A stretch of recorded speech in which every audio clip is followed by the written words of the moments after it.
Nesse vídeo aqui, nós vamos te ensinar a resolver todos os problemas do seu casamento. Isso aqui é um curso inteiro. De minutos.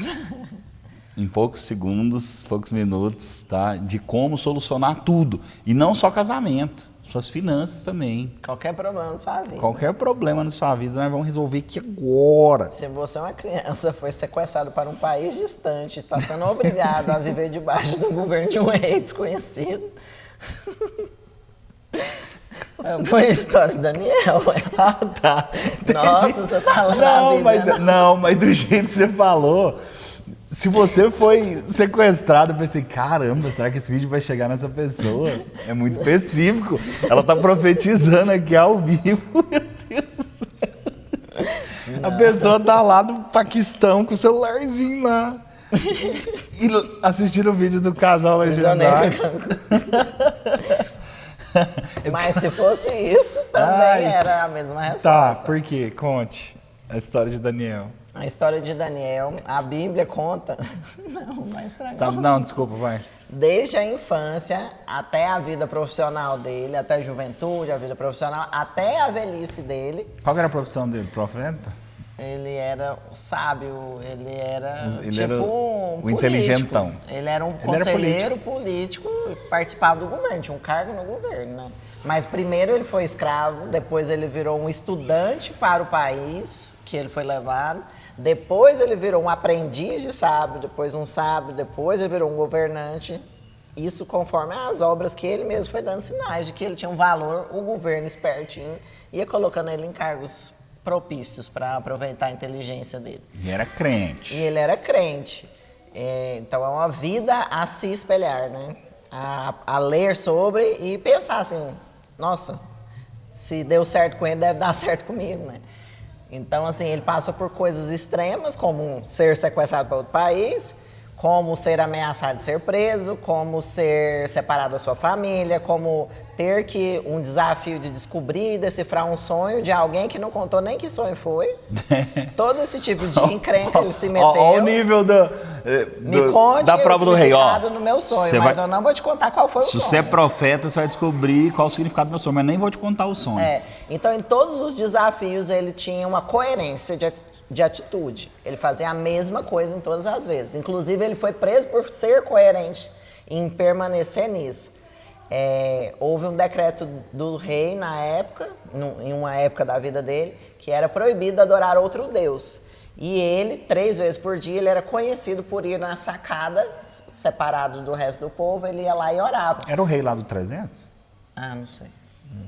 Não era o... Não era, não.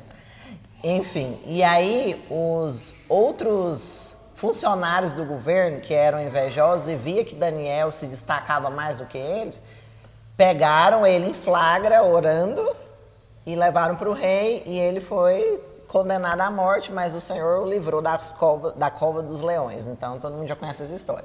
Mas em tudo, mesmo quando era proibido, o que ele fazia? Orava. E isso é a resposta para toda e qualquer situação. Senão, ele não tinha vencido todos os desafios que ele passou.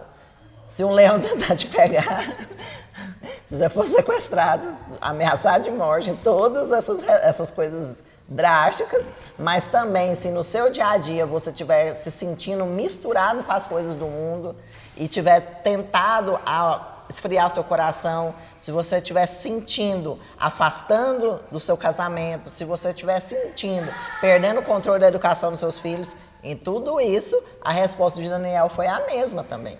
Ele passou por uma vida terrena como a nossa, com desafios iguais ao nosso e desafios até maiores, tanto que está lá na Bíblia, né? Vale a pena ler. Então, se Deus escolheu a vida dele como uma referência para deixar aqui prontinha para a gente ler, então leiam a Bíblia e orem como ele orou a vida toda e ele teve sucesso em tudo que ele se propôs fazer. E para dentro do casamento, entenda que nem sempre orar vai ser confortável e normalmente não é a nossa primeira opção carnal. Eu lembro de várias vezes, né, em que a gente estoura aqui em casa. A Vanessa, ela não estoura. Ela não é uma mulher explosiva. Se ela estoura com os meninos. Mas comigo eu não consigo recordar de momentos de você estourando. Né? Deve ter tido alguma vez na vida assim. Mas não é o perfil dela explodir. O mosquito chato, nem na hora do vídeo. Mas eu vou segurando e de repente eu explodo. Aí eu brigo, Arthuriane,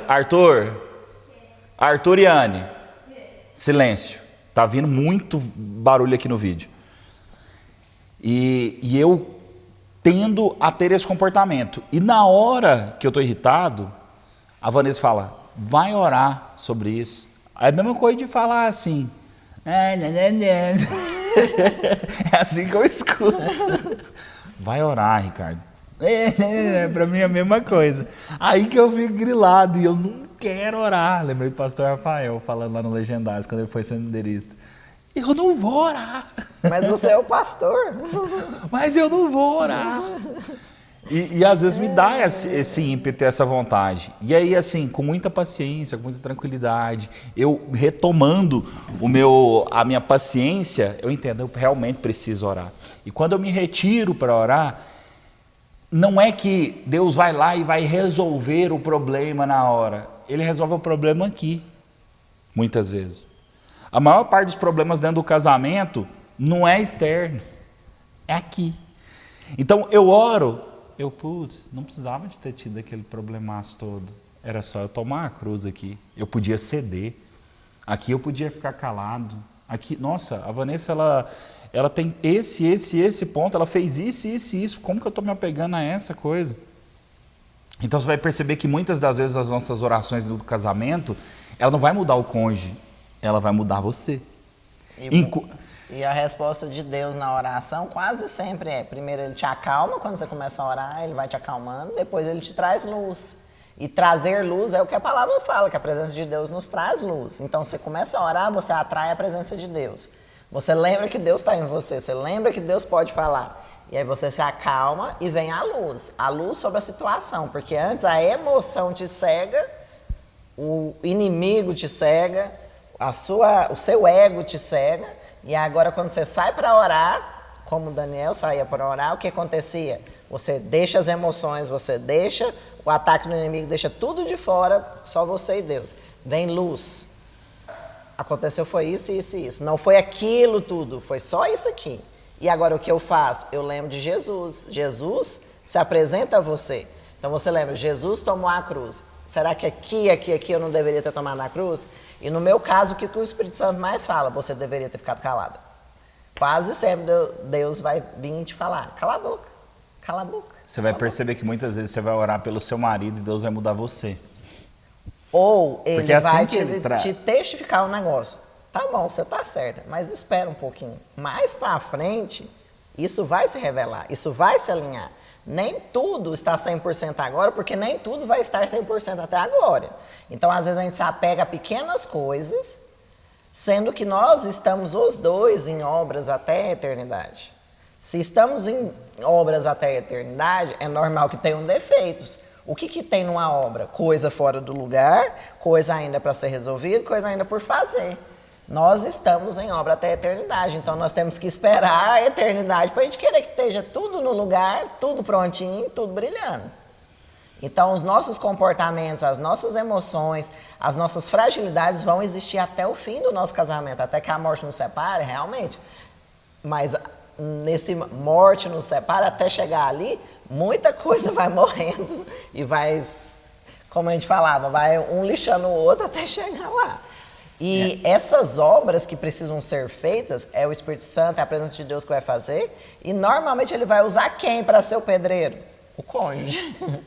É a ferramenta mais perto, entendeu? O cônjuge vai ser o mestre de obra que vai resolver seu problema. Você quer se parecer com Cristo? Vai ter que aguentar. Se prepare. Ele vai começar a usar as pessoas mais próximas de ti para te fazer parecido com ele. E o mais próximo normalmente é o marido, é a esposa. Você entendeu? E aí tem uma outra coisa desconfortável para ser dita.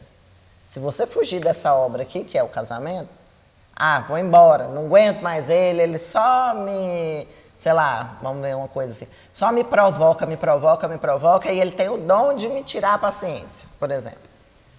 Aí você fala, vou acabar com esse casamento, porque é ele que me tira a paciência. Aí você vai embora. O problema era o quê? Você não conseguia se controlar. E quando alguns gatilhos, algumas coisas aconteciam e você perdia o controle. A pessoa que te causava, aquele que era o culpado de causar o descontrole, foi embora. Se você casar de novo, você vai ter o mesmo problema novamente. Muito provável. Se você não se casar, provavelmente esse descontrole seu vai aparecer no trabalho, vai aparecer na criação dos seus filhos, vai aparecer no seu relacionamento com seus pais. Se você não passa na prova, a prova aparece de novo para você lá na frente. Simples assim. Não passou, tem como repete, correr. você bomba. Igual na escolinha. Isso vale para o crente e para o descrente. Mas principalmente para o crente, por quê? Porque o Senhor falou que até a volta Ele vai te trabalhar. Então, se você não foi aprovado agora no teste da paciência, eu vou te contar, uma hora você vai ter que crescer. Se não for aqui, no casamento, vai ser no trabalho, vai ser na igreja, em algum lugar o teste vai se apresentar de novo até você passar na prova. E deixa eu te falar algo. Pra você entender que nós não somos coaches e que nós não somos pessoas que estamos preocupadas em te agradar, então você vai ouvir muitas coisas aqui que normalmente você não ouve outros treinadores de internet falando. Tá? A intenção de Deus, ela não é só te fazer feliz e resolver todos os seus problemas, não, meu irmão. É te fazer crescer. É te fazer crescer. A prioridade do Senhor primeiro é te salvar, mas isso aconteceu em Cristo Jesus. Quando você aceitou Cristo, você nasceu de novo, você teve uma experiência com o Espírito Santo, Ele veio habitar em você e Ele não sai. Ele veio habitar em você, Ele te adotou. Ele não é um cara que adota e diz, começou a dar trabalho, vou largar fora, vou devolver para o orfanato. Não, não existe isso com Deus. Tá? Com Deus a coisa é séria. Então Ele te adotou uma vez por todas. E aí Ele começa uma obra na sua vida. Então o próximo objetivo de Deus depois da salvação é te fazer parecido com o primeiro filho, que é Jesus, que é o primogênito dos salvos, né? Ele que salvou, na verdade, Ele é o primogênito dos filhos. Então assim, a intenção do Senhor agora é te burilar, te fazer, e Ele vai usar instrumentinho, Ele precisa de um instrumentinho, ó, a esposa, vai te desbastando, e aí você vai tomando a sua cruz, você vai tomando a cruz, e você vai se parecendo com Cristo. Hoje... Toma na cruz. Hoje eu tive uma pessoa me mandou uma mensagem, entre várias pessoas que mandaram com problemas no casamento, um deles disse assim, eu descobri que a minha esposa traiu e ela ainda não sabe que eu sei e eu quero saber se eu não sei se eu vou perdoar, como que eu vou fazer. E aí eu falei a primeira coisa, deixa eu te dizer algo, antes de te passar uma direção, eu quero te dar uma direção que essa é genérica para todos. Vai orar, olha para a cruz, olha para Cristo. E à medida que você olha para Cristo e Ele vai te transformando, você vai entendendo quem é Cristo, você vai se parecendo com Ele, é natural que você tome a cruz. Então é natural que você decida perdoar, porque Ele perdoa. É natural que você decida reconstruir, porque Ele reconstrói. Você entende? Esse é o modus operandi de Jesus. E você estando em Cristo, você se parecendo com Cristo, é assim que você vai começar a agir. E o Senhor mesmo vai te direcionar nas atitudes. E aqui tem algo interessante. Quando falar, quando parar, quando ouvir, porque vai ter momentos que o Espírito Santo vai te levar a falar. E aí, num caso específico como esse, toda verdade precisa de luz. Não existe verdade escondida, as verdades são sempre escancaradas, elas vêm à luz. Então, assim, se existe algo oculto no casamento, o próprio Espírito Santo vai conduzir o bom momento da luz vir sobre aquilo. Mas guardar coisas para sempre nunca vai ser uma resposta de Deus. O que você guarda escondido te escraviza. E sabe o que é o problema? Às vezes é um probleminha pequeno e você guardou. E você cultiva ele ali. Escuta essa palavra, cultivar. Tudo que é cultivado cresce. Então antes era pequeno. Pode. Obrigado. Então tudo que você cultiva cresce. Então você guardou aquele pecadinho, aquela falha, aquela pequena porta. Era uma pessoa que conversava com você, não tem problema. Você só guardou ele ali. De vez em quando você dá uma olhadinha e tudo mais. Aquilo que está escondido e oculto vai te escravizar. Você vai ser dependente daquilo e aquilo vai crescer e vai tomar, aquilo alastra. O pecado, entenda, ele não fica sozinho paradinho ali. Precisa lançar luz sobre ele. Senão ele vai criando raízes e vai chegar uma hora que ele vai te derrubar e ele vai te arrebentar. Só que aí, qual que é o problema disso? Quando eu decido trazer luz, a luz ela é desconfortável, ela mostra a sua nudez, ela mostra a sua vergonha. A luz sobre a sua vida, ela vai mostrar suas imperfeições. Os seguidores da internet que te veem um cara perfeito, uma mulher maravilhosa e assim assado, vai ver que você é podre. Como você entende? todo mundo. Como todo mundo. Muita gente vai te assistir, vai olhar você podre, e eles estão se achando perfeitos, mas é porque não lançou luz sobre eles ainda. Mas a luz vai vir sobre eles também em algum momento, se Deus quiser. Porque entenda, a luz, ela traz constrangimento, ela traz dor, mas ela é uma bênção. Por quê? Porque nas trevas você está indo lentamente morrer. Você está indo lentamente para o caminho de escravidão.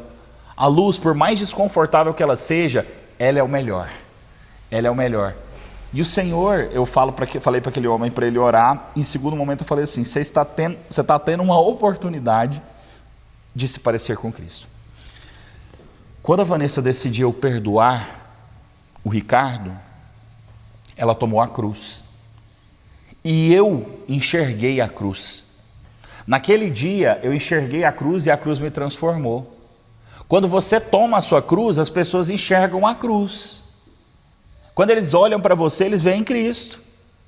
Então, um testemunho de restauração, por exemplo, desse homem que veio e me mandou a mensagem, a partir do momento que ele toma a cruz, a esposa vê a cruz e é transformada. Os vizinhos que estavam sabendo do problema veem a cruz e são transformados. Na internet, se eles decidirem expor, muita gente vai ser transformado. Por que vai ser transformado? Porque eu estou contando minha historinha? Não, porque eu estou mostrando escancarado o poder da cruz de Cristo. Puf, para todo mundo.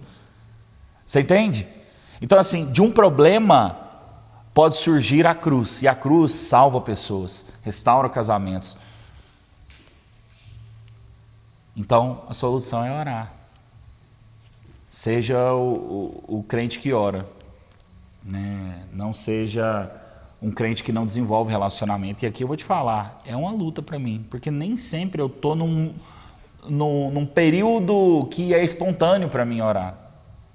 O que também é normal. Normal. É normal que você passe por fases em que você, só de pensar em começar a orar, você já começa a chorar, já é emocional, e a coisa flui. Mas Deus trabalha em nós em todo o tempo. Então vão ter partes emocionais na sua vida, momentos que você está sensível, e vão ter momentos que parece o deserto, seco mesmo, duro e difícil. Então você vai orar e parece que você não está sendo ouvido, você vai orar e parece que sua mente divaga, só que você cresce na perseverança. Daniel fazia o quê? Ele perseverou em oração. Então a direção que ele deixa como exemplo da vida dele é justamente essa, o perseverar em oração. Perseverar em oração, falei certo? Perseverar em oração. Falei certo. Então, perseverar em oração. É isso. Que Deus te abençoe muito. Que você possa cultivar esse hábito. E às vezes você tem o hábito de rezar, tá? Não tem problema em rezar. O Pai Nosso foi um molde de oração que o Senhor nos deu. Eu acredito que Ele estava nos mostrando como que é. Ó, Pai Nosso, já começa assim, papaizinho, que está no céu. Então Ele te dá um script de como fazer. Ele está te mostrando, na verdade, ali, em como conduzir um relacionamento.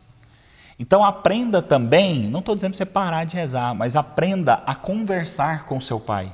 Porque dentro do Pai Nosso, ele abrange a sua vida em várias áreas. Mas tipo, Senhor, meu marido é uma peste, me ajuda que eu não estou aguentando mais ele. Não está no Pai Nosso. No Pai Nosso. Você e entende? Essa é uma oração constante na vida de um casado. Isso é uma oração, Ricardo. Reclamar e chorar do meu cônjuge para Deus. Se você não reclamar para ele, ele já está sabendo. Ele está vendo seu coração. Não é melhor pedir ajuda para quem pode te ajudar? O que ele quer é que você fale. Tenha liberdade de falar essas coisas com Deus. Tem gente que fala assim, não vou falar isso com Deus. Meu irmão, ele está vendo seu coração. Você não está entendendo. Quando você entra no banheiro para fazer o número 2, ele está sentado lá junto com você. Você acha que ele fica lá de fora esperando. Não, peraí que meu filho está cagando. Não, ele te vê tudo. Senhor, estou com prisão de ventre. Ele vê quando você está aprontando. Então aprenda a conversar com o seu pai. Me seu livra pai. da tentação. Tá lá, ó, livrai-nos da tentação. Livrai-nos do mal. Tá. Mas você pode falar especificamente para Deus. Fala qual é a tentação e qual é o mal. Eu estou tentada a comer sem parar, estou com compulsão alimentar, me liberta disso. Eu estou tentado a olhar pornografia, eu estou tentado a olhar Instagram, eu estou sentindo alguma coisa por tal pessoa.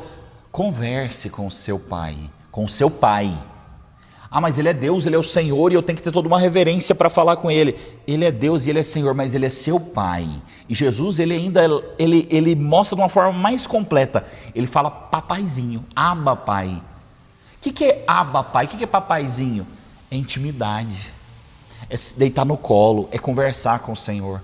O Senhor quer que você seja transparente, sem formalidades. Fala no seu português, não precisa, Senhor excelentíssimo, não sei o que não. É seu papai, aprende isso. Se você ainda não enxerga Deus como pai, você precisa, talvez nem tenha nascido de novo.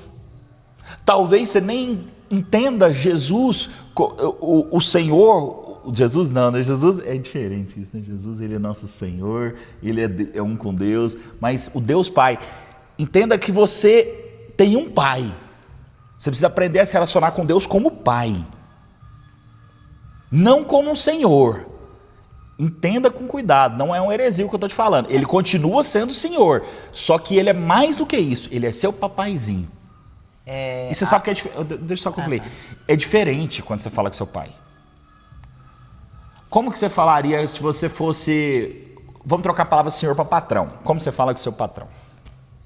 Como você fala com aquele que é com o presidente, seu superior, com o presidente. Agora, como você fala como se ele é seu pai, como é que você fala com ele? O tom é diferente, a intimidade é diferente, porque a abertura, a transparência é diferente. Já te mostra o amor. E o amor muda a chave no relacionamento. Se há amor no relacionamento, então há proximidade, há relacionamento diferente. É diferente do que um funcionário, né? Mas o que Jesus fala, já não os chamo mais de servo, eu os chamo de amigos. Mostra essa diferença. A mesma coisa vale para Deus Pai. Já não somos mais criaturas, nós somos filhos. Muda o relacionamento. O relacionamento foi mudado. Foi nos dado a oportunidade e o privilégio de entrar na presença de Deus com liberdade. Entrar na presença de Deus com liberdade. Aleluia. Então, assim, uma coisa que me toca muito, que me transformou muito, foi essa parte que fala, Jesus, eu não chamo mais de servos, porque os servos não sabem o que o Senhor quer, o que o Senhor pensa, o que o Senhor vai fazer. Mas eu os chamo de amigos, porque vocês sabem o que vem no meu coração. Então nós somos chamados a esse relacionamento com Deus, de proximidade a partir do momento de saber os planos dele, de conhecer intimamente ele, de falar e ouvir. A gente pode falar com Deus, falar e ouvir. Normalmente um relacionamento de servo, ele só te comanda. Você não dialoga, você não dá as suas opiniões. Porque você pode dar suas opiniões para Deus. Elas não vão mudar quem Deus é. Mas você pode ser sincero, mostrar suas emoções, suas dificuldades. Porque Deus que te criou, Ele sabe que você está em obras, Ele sabe das suas fragilidades. Para que você vai fingir? Verdade. Senhor, eu estou com fome, mas eu não posso comer porque eu estou engordando e isso está fazendo mal para minha saúde, mas eu estou com fome. É um exemplo besta. Mas você pode ser sincero sobre as suas tentações, sobre as suas limitações. Não precisa pôr barreiras ou pôr máscaras, porque nenhuma delas vai valer. Deus vai ver do mesmo jeito. Vai falar com seu pai. Tô com preguiça. Deus sabe. Tipo, tudo isso Deus sabe já. Amém. Gente, tá mais bonitinho aqui. Nós estamos terminando o vídeo já. Os nossos dois filhos estão sentadinhos na nossa frente aqui, assistindo tudo isso aqui. Coisa mais bonitinha. E os amorzinhos. Papai ama vocês, tá? Nossa, só as caretas. Deus abençoe, gente. Tamo junto.